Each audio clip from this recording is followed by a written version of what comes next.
I come from the very interpersonal ground up relations, and you're like, but everything's systemic and top down. And how do we look at structures of power? And I'm like, well, how do we look at patterns of relationships? And I'm wrestling with that and thinking, well, all of those systems and institutions are made up of people.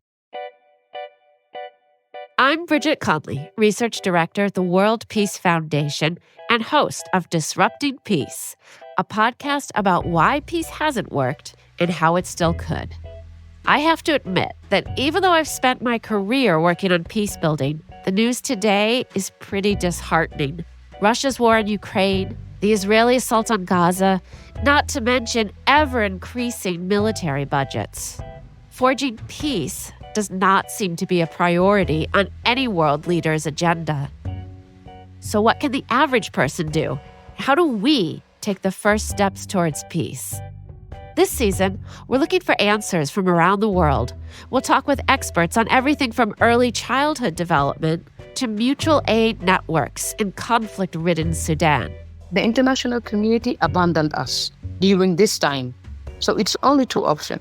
We take a lead and trying to support our people and our community, or we all die.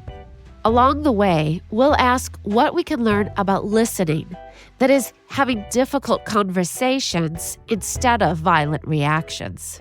People want the opportunities to communicate across difference and to be in each other's presence. But I would argue we don't have the opportunity because we're scared.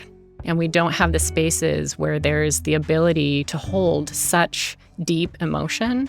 We'll hear from an architect who worked to transform emergency response in Nepal, from an expert in Brazil about diffusing violent masculinity, and we'll hear about preserving democracy through the eyes of the youngest generation of American adults, Gen Z. So often the response to young people is, you're going to change the world. You're our future.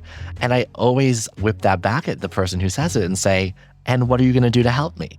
The hostile dissatisfaction group. They're the most politically engaged group. They really understand and believe in the principles of democracy, but they're very dissatisfied with how our democracy exists today. And they're also the group that has the highest willingness to consider political violence in order to achieve change.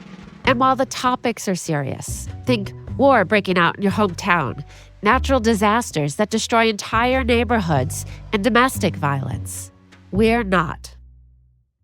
To kick us off, I'm going to ask you to play a game that I'm calling Generations in Office. Okay, I'm so scared.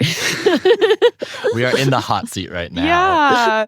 Only one seat in the House is occupied by a Gen Zer. What state is he from? Florida. Okay, Jinx.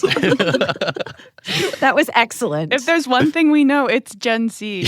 Yes.